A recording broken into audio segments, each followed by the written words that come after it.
Hello everyone.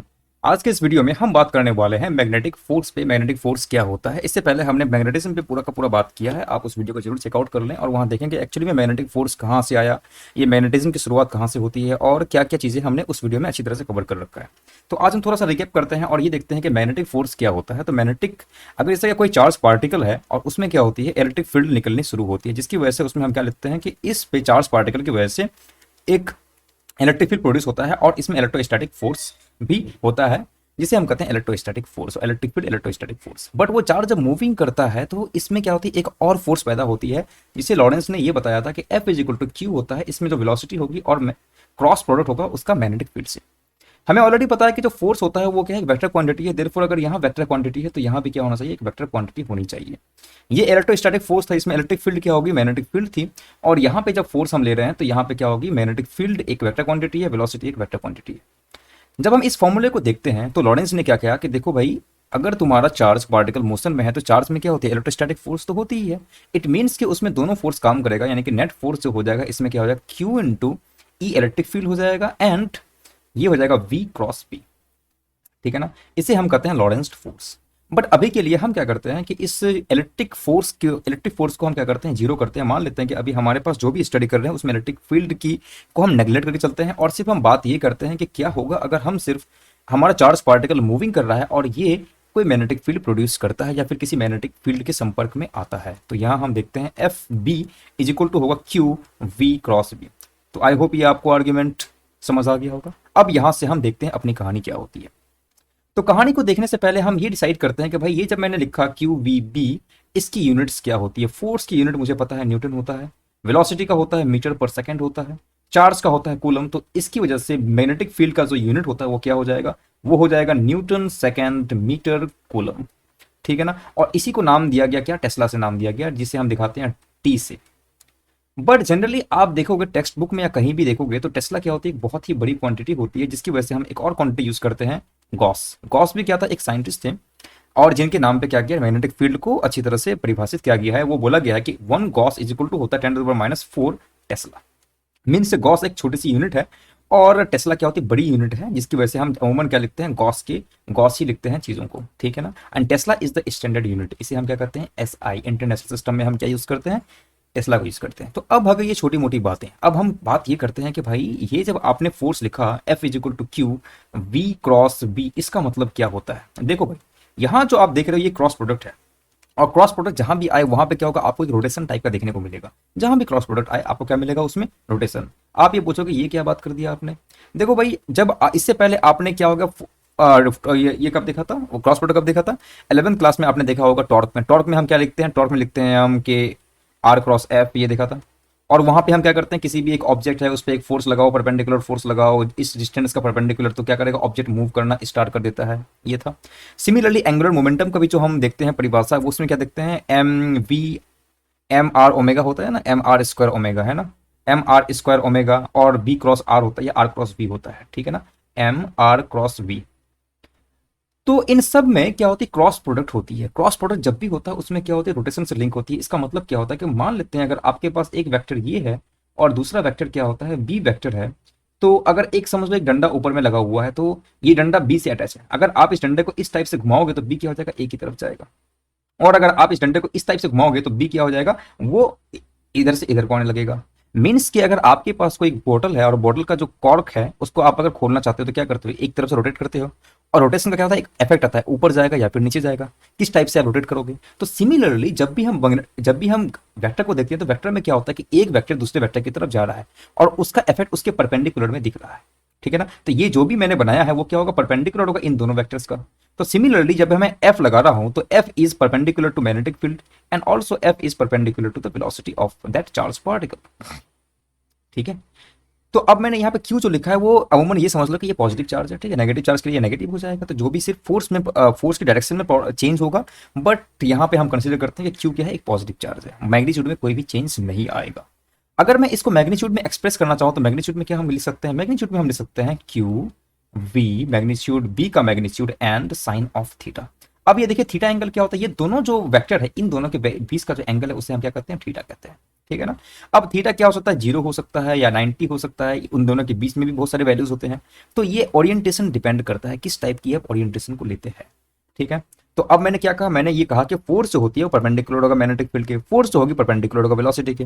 But यहाँ पे इस जो लॉरेंस फोर्स में हम बात करते हैं, जब charge particle magnetic field move कर रहा है, जैसे कि मान लेते हैं कि इस पेपर में कोई चार्ज पार्टिकल वो मूव कर रहा है, ठीक है ना।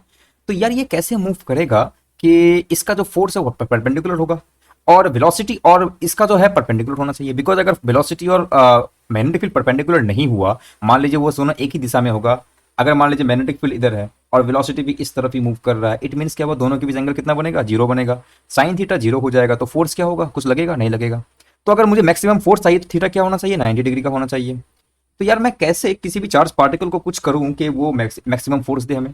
तो उसके लिए हम क्या करते हैं कि देखो भाई एक काम करो, मैग्नेटिक फील्ड को ऐसा ले लो इस पेपर पे कि या तो वो यहां से निकल जाए, पेपर से बाहर आता जाए, और या फिर वो पेपर के अंदर जाए। तो अगर हम पेपर को अंदर पे अगर मैग्नेटिक फील्ड पेपर के अंदर जा रहा है तो उससे हम दिखाएंगे इस टाइप से, क्रॉस क्रॉस को क्या कर दो, वो एक डॉट सर्कल में घेर दो, और या फिर डॉट कर दो और सर्कल में घेर दो।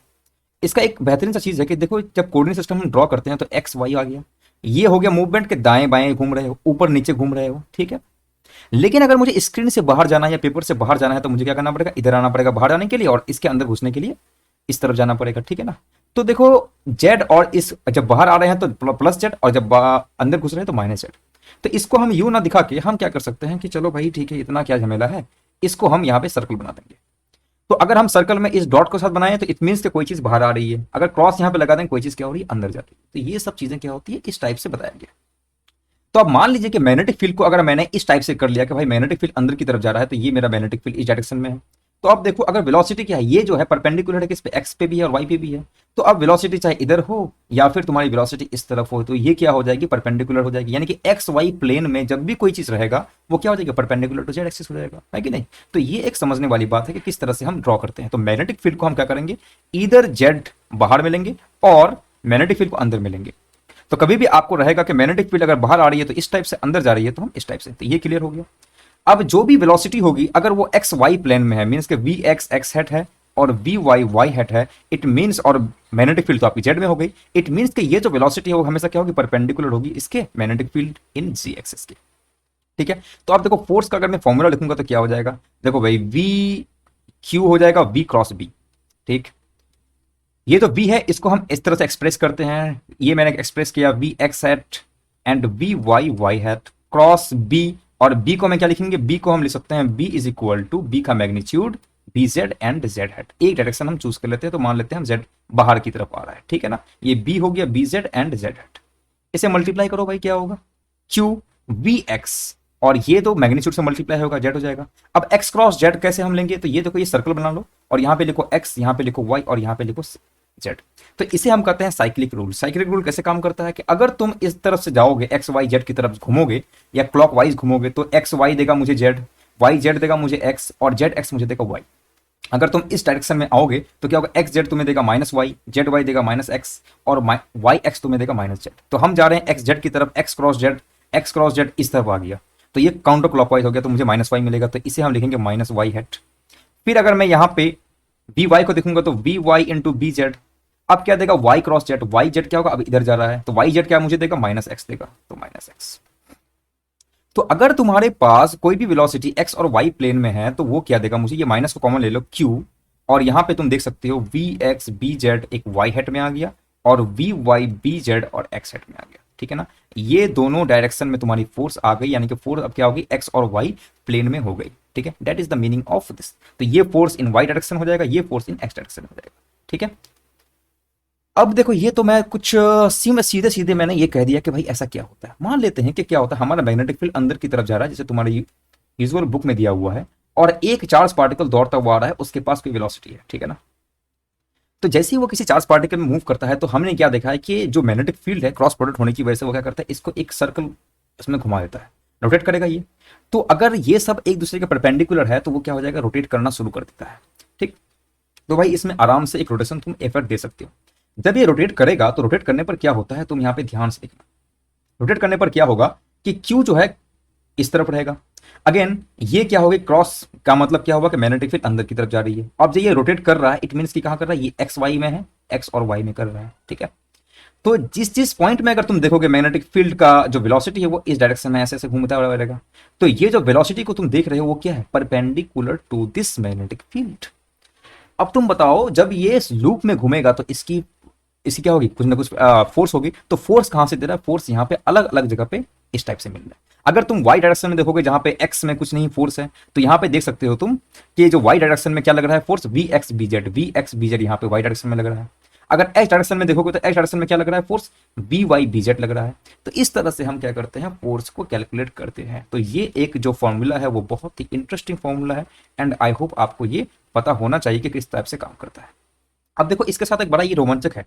अगर मान लेते हैं कि ये जब घूम रहा है पूरा सर्कल में घूम रहा है तो वेलोसिटी भी परपेंडिकुलर हो गया, मैग्नेटिक फील्ड परपेंडिकुलर हो गया। अब मैं क्या करूंगा, तब मैं यहां लगा सकता हूं कि भाई चलो ठीक है, इसको डायरेक्ट हम मैग्नीट्यूड में लिख देते हैं क्यू बी बी। अब सिंस ये जो एक सर्कुलर लूप में घूम रहा है, तो तुमने ऑलरेडी देखा था कि अगर स्ट्रिंग से हमने कोई अगर ऑब्जेक्ट को बांध दिया और उसको घुमा रहे हैं तो सर्कल में घूम रहा है। सर्कल में घूमने की वजह से क्या हो रहा है, एक स्ट्रिंग पे फोर्स लग रहा है, सेंट्रीपिटल फोर्स लग रहा है। क्या लग रहा है मुझे, सेंट्रीपिटल फोर्स लग रहा है। तो इस सेंट्रीपिटल फोर्स को हम कैसे लिखते हैं, m v square by r. इस पार्टिकल का मास को लिखते हैं। तो यहाँ पार्टिकल कौन सा घूम रहा है भाई, क्यू घूम रहा है। इसे घुमा क्यों रहा है, because of magnetic field, m v square by r. ये मेरा मैग्नेटिक फोर्स है, क्यू वी इंटू बी। अब ये वी बी अगर मैं कैंसिल कर दूं तो बताओ क्या मुझे बचेगा, मुझे बचता है कि v by r is equal to, यहां मैं लिखूंगा क्यू बी बाई एम। अब थोड़ा सा इसको मसाज अप कर देते हैं। इसको मसाज कैसे करें भाई, वी इज इक्वल टू हम क्या ले सकते हैं, वी इज इक्वल टू ले सकते हैं q by m into r by B. वाह, ये तो बहुत अच्छा हो गया। अब तुम्हें ऑलरेडी पता है कि अगर कोई ऑब्जेक्ट इस सर्कल में घूम रहा है, सर्कल में घूमने की वजह से इसकी लीनियर वेलोसिटी जो होती है वो क्या ले सकते हैं हम, आर इंटू ओमेगा ले सकते हैं ना। एंड ओमेगा क्या होगी, एक एंगुलर फ्रीक्वेंसी होती है इसकी। कैसी फ्रीक्वेंसी होती है भाई, एंगुलर फ्रीक्वेंसी। बिकॉज सर्कल में घूमता है तो सर्कल में क्या करती है, अपने आप को रिपीट तो करेगा ना। तो रिपीट करने की वजह से कोई भी चीज अगर अपने आप को रिपीट करते है टाइम पीरियड के बाद, तो उसमें क्या होती है, फ्रीक्वेंसी आती है। इसीलिए लीनियर वेलोसिटी क्या होगी, अब हम उसको एंगुलर फ्रीक्वेंसी के साथ हम इसे कंसेप्चुलाइज कर सकते हैं, इसको ट्रांसफॉर्म कर सकते हैं। तो यहां हमें लेफ्ट हैंड साइड में लिखूंगा r omega q by m times B. R r cancel हो गया तो मुझे क्या मिला, angular frequency is equal to q by m into B. अब यहाँ पे एक बड़ा ही रोमांचक वाली बात है। रोमांचक वाली बात क्यों है, देखो छोटी सी चीज और बहुत ही रोमांचक। ये जो मुझे एंगुलर फ्रीक्वेंसी मिलता है, ये एंगुलर फ्रीक्वेंसी कैसे काम करता है, ये बताता है कि भाई देखो आपने जो भी एंगुलर फ्रीक्वेंसी निकाला वो उस चार्ज पार्टिकल का चार्ज पे डिपेंड करता है और ये मैग्नेटिक फील्ड पे डिपेंड कर, सॉरी इसके मास पे डिपेंड कर रहा है। तो इसमें यह कह रहा है कि आप जो भी मैग्नेटिक फील्ड लगाओ, क्या होता है ये जो है मैग्नेटिक फील्ड पे जितना ज्यादा मैग्नेटिक फील्ड लगाओ, इसका ये मतलब नहीं कि उसके रेडियस पे कोई डिपेंड करेगा। तो आपने मैग्नेटिक फील्ड 5 टेस्ला का लगा दिया, 20 टेस्ला का लगा दिया, तो उसकी फ्रीक्वेंसी क्या होती है, बढ़ती जाएगी, because q is proportional to B. तो मैग्नेटिक फील्ड बढ़ाने से वो जो ऑब्जेक्ट है वो घूमने की तीव्रता बढ़ेगी, लेकिन इसकी रेडियस क्या बढ़ेगी, बिल्कुल रेडियस नहीं बढ़ती है।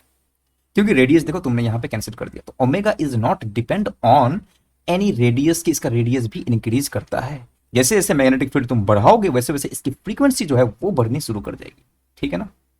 तो अब अगर मैं इसका ओमेगा इज इक्वल टू होता है 2 पाई बाई टी, इसका हम टाइम पीरियड भी निकाल सकते हैं। देखो 2 pi by T is equal to होता है q by m into B. ये बहुत ही इंटरेस्टिंग फॉर्मूला है, बिकॉज साइक्लोट्रॉन की स्टडी में हम इस फॉर्मूला का निरंतर यूज करेंगे। तो हम इसे लिख सकते हैं टी इज इक्वल टू क्या होगा भाई, मास को इधर मल्टीप्लाई कर दो 2 pi into M over Q into B, यही तो होगा ना। हाँ, तो इसे हम क्या कहते हैं, साइक्लोट्रॉन फ्रीक्वेंसी भी कहते हैं, साइक्लोट्रॉन फ्रीक्वेंसी। तो जैसे ही हम किसी मैग्नेटिक फील्ड में हम कोई ऑब्जेक्ट को, कोई चार्ज पार्टिकल को रखते हैं तो उसमें क्या होता है, सर्कुलर लूप बन जाता है।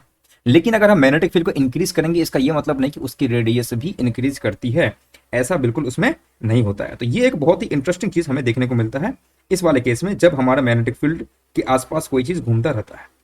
अब बट हम ऐसे भी डिसाइड करते हैं, अब हम यहां से ये भी डिसाइड कर सकते हैं कि इसकी रेडियस क्या हो सकती है। रेडियस को हम दिखाएं कहां से, यहां से दिखाएंगे। तो रेडियस जो होगी वो किस पे डिपेंड करेगी, वो डिपेंड करती है M V by Q B. तो इसकी जो रेडियस है वो किस पे डिपेंड कर जाएगी भाई, M into V over Q B. अब ये बताओ कि ये जो वी है वो कहां से आता है, ये वी जो आता है वो डिपेंड करता है कि आपका जो चार्ज है वो कितनी वेलोसिटी से पहले से आ गया वो। तो जितनी अमाउंट में आप इसकी वेलोसिटी से वो इंटर करेगा, उसी टाइप से उसकी रेडियस क्या हो जाएगी, बन जाएगी, ठीक है ना। अगर वेलोसिटी छोटी होगी रेडियस छोटा हो जाएगा, वेलोसिटी ज्यादा बड़ा हो जाएगा रेडियस छोटा बड़ा हो जाएगा। लेकिन मैग्नेटिक फील्ड का असर क्या पड़ेगा, कोई रेडियस पे पड़ेगा क्या, कोई रेडियस पे नहीं पड़ता है। उसका असर किस पे पड़ेगा, सिर्फ और सिर्फ फ्रीक्वेंसी पे पड़ता है। तो एक मैग्नेटिक फील्ड आपने फिक्स कर दिया, मास फिक्स है, चार्ज फिक्स है, तो वेलोसिटी तो एक क्या होती है, वेरिंग क्वांटिटी हो गई ना भाई। तो वेलोसिटी को बढ़ाओगे, इसकी रेडियस क्या हो जाएगी, अपने आप बढ़ जाएगी, ठीक है। तो आई थिंक ये आपको क्लियर हो गया। अब देखो इसमें होती है एक पिच की डेफिनेशन आती है कि मान लेते हैं कि देखो भाई ऐसा है कि मैग्नेटिक फील्ड को आप इस डायरेक्शन में चूज कर लो, ठीक है ना। और मैंने मान लिया कि एक्स डायरेक्शन में मैग्नेटिक फील्ड है या वाई डायरेक्शन में, कैसे भी मान लो, और वाई है यहाँ पे तुम्हारा जेड है, ठीक। एक चार्ज पार्टिकल है जिसकी जो वेलोसिटी है वो पैरेलल नहीं है मैग्नेटिक फील्ड के, ठीक है ना, और ना ही मैं ये कह रहा हूं कि उसके परपेंडिकुलर है। तो velocity is not perpendicular to magnetic field, ये सीधे सीधे नहीं है, एक मिक्स स्टेट में है कि कुछ टाइम परपेंडिकुलर भी रहेगा, कुछ टाइम क्या होगा, पैरेलल भी रहेगा। तो ये हम कैसे कर सकते हैं, तो एक चार्ज पार्टिकल आ रहा है और उसकी वेलोसिटी कुछ इस डायरेक्शन में, तो अब इसे अगर कंपोनेंट डिसॉल्व करोगे तुम्हें क्या होगा, कुछ वेलोसिटी इस डायरेक्शन में मिलेगा पैरेलल टू मैग्नेटिक फील्ड, और क्या होगा, perpendicular to magnetic field, perpendicular to क्या होगा, मैग्नेटिक फील्ड मिलेगा। जब इस टाइप का होगा तो मुझे ऑलरेडी पता है कि अगर ये मैग्नेटिक फील्ड परपेंडिकुलर है, वेलोसिटी परपेंडिकुलर है, तो ये क्या होगा, एक बिल्कुल सर्कल में घूम जाएगा। लेकिन अगर मैं यहां पे देखूं V F is equal to, मैं लिखता हूं क्यू, और वी को मैं लिखूंगा V perpendicular plus V parallel, cross B में कर देता हूं। तो देखो अगर बी पैरेलल कंपोनेंट है किसके, मैग्नेटिक फील्ड के, तो इसमें तो ये जीरो हो जाएगा, और जो भी है बी क्या हो जाएगा, वो एक काम करता है कि भाई देखो कि ये सर्कल में घूमेगा। चलो ठीक है, जब भी पैरेलल है तो इस पे कोई फोर्स तो नहीं लगेगा, लेकिन प्रॉब्लम ये है कि अगर वेलोसिटी कुछ इस डायरेक्शन में है, इस डायरेक्शन में है, तो वो क्या करेगा, निरंतर इस डायरेक्शन में वो घूमना शुरू करेगा। पहले ये सर्कल ऐसे कंप्लीट करेगा, सर्कल कंप्लीट करने से पहले वो इधर उधर घूमना शुरू हो जाएगा, मींस कि स्पाइरल तरीके से वो मूव करेगा। सर्कल में तो घूम रहा है बिकॉज, लेकिन एडिशनल जो वेलोसिटी तुमने इधर को दे दिया, इसकी वजह से ये क्या करता है, इसका सेंटर जो है धीरे धीरे प्रोपोगेट करना शुरू करता है। जैसे हम साइकिल चलाते हैं ना, तो साइकिल क्या होता है, एक राउंड तो पूरा का पूरा मार रहा है, लेकिन जैसे वो राउंड कंप्लीट रहा तुम कहीं और पहुंच रहे हो, कहीं और पहुंच रहे हो, कहीं और पहुंच रहे हो। तो इट मींस क्या होगा कि जो भी तुम्हारा साइकिल का जो ये जो सेंटर है, वो सेंटर क्या करेगा, मूव कर रहा है। इट मींस कि तुम आगे तरफ बढ़ रहे हो। तो इसके पास दो वेलोसिटी है, एक वेलोसिटी जो परपेंडिकुलर टाइप का आ गया, जिसकी वजह से तुम्हारा क्या लग रहा है, अभी अभी हमने देखा एक साइक्लोट्रॉन की तरह मूव कर रहा है, बट एक पैरेलल वेलोसिटी है, उसकी वजह से क्या कर रही है, ये जो चार्ज पार्टिकल वो मूव कर रहा है। जब इस टाइप का चार्ज पार्टिकल आपका अगर मूव करेगा तो हम क्या कहते हैं, उसे हम कहते हैं पिच। तो इसे क्या कहते हैं, हम इसे कहते हैं पिच, और पिच को डिफाइन किया जाता है पी से। पिच जो होती है वो होती है वी पैरेलल इनटू जो टाइम पीरियड। टाइम पीरियड क्या बोलता है, टाइम पीरियड जिस हिसाब से ये अपने आप का एक चक्कर पूरा करता है, ये टाइम पीरियड हो गया। और वी पैरेलल जो हो गया, हाँ भाई ठीक है, जो आपने वेलोसिटी पैरेलल में दिया, तो वेलोसिटी जो पैरेलल में होगी कुछ होगी, और टाइम पीरियड कहां से होगा, टाइम पीरियड किसका होता है, जब ऑब्जेक्ट क्या कर रहा है, आपको सर्कल में घूम रहा है। तो ये तो अपना एक सर्कल घूम रहा है, ठीक है ना। तो टी इज इक्वल टू क्या हम लिखेंगे, टी इज इक्वल टू होगा, कहां निकाला मैंने, 2 पाई एम ओवर क्यूबी। तो ये एक बहुत ही अच्छा डेफिनेशन आएगा, 2 पाई एम ओवर क्यूबी। तो इसे भाई मत भूलना कि पिच भी होता है, इस चक्कर में मत रह जाना कि पिच नहीं होगा और पिच को जीरो कर देना, बिकॉज ये तो हो गई। तो ये जो वेलोसिटी है वो क्या होती है, इसको एक इनर्शियल वेलोसिटी प्रोवाइड कर रहा है, जिस स्टेट में वो उसी स्टेट में काम कर रहा है, अगर इस पर कोई भी फोर्स अप्लाई नहीं की जाती है, ठीक है ना, कहे ना। इसमें क्या लग रहा है, लॉ ऑफ इनर्शिया लग रहा है। लॉ ऑफ इनर्शिया क्या होता है, लॉ ऑफ इनर्शिया वही वाला जो तुमने न्यूटन का पढ़ रखा है, कि अगर कोई भी ऑब्जेक्ट में कोई फोर्स नहीं लग रहा है तो वो अपनी जिस स्थिति में है वो स्थिति को मेंटेन करता है। तो वेलोसिटी कुछ इस डायरेक्शन में है, तो बंदे ने मैग्नेटिक फील्ड ने तो घुमा तो दिया, बिकॉज वेलोसिटी परपेंडिकुलर हो गया है इसके, ठीक है ना। और इसका जो फोर्स होगा वो इस डायरेक्शन में तो लग रहा है, बिकॉज सबका ये एक्स में है, वाई में है, तो फोर्स जेड में लगेगा। लेकिन लेकिन लेकिन लेकिन जी ऐसा बात है कि इस पे जब इस डायरेक्शन में कोई फोर्स नहीं लग रहा है, इस डायरेक्शन में वेलोसिटी है, जिसकी वजह से क्या हो रहा है, क्या हो रहा है भाई बोलो तो, वो इसकी वजह से ये इधर को मूव कर रहा है। जितना मूव करेगा उस डिस्टेंस को हम क्या करते हैं, पिच कहते हैं। तो आई होप ये कंसेप्ट आपको समझ में आ गया होगा। नेक्स्ट टाइम हम बात करेंगे कि अगर हम कोई करंट कैरिंग वायर को हम किसी मैग्नेटिक फील्ड में रखेंगे तो क्या होगा। अब तक हमने जो भी देखा वो देखा कि चार्ज के साथ क्या हो रहा है अगर वो मैग्नेटिक फील्ड में है। इसके बाद हम करंट की चर्चा करेंगे। तो थैंक यू वेरी मच, मिलते हैं नेक्स्ट टाइम।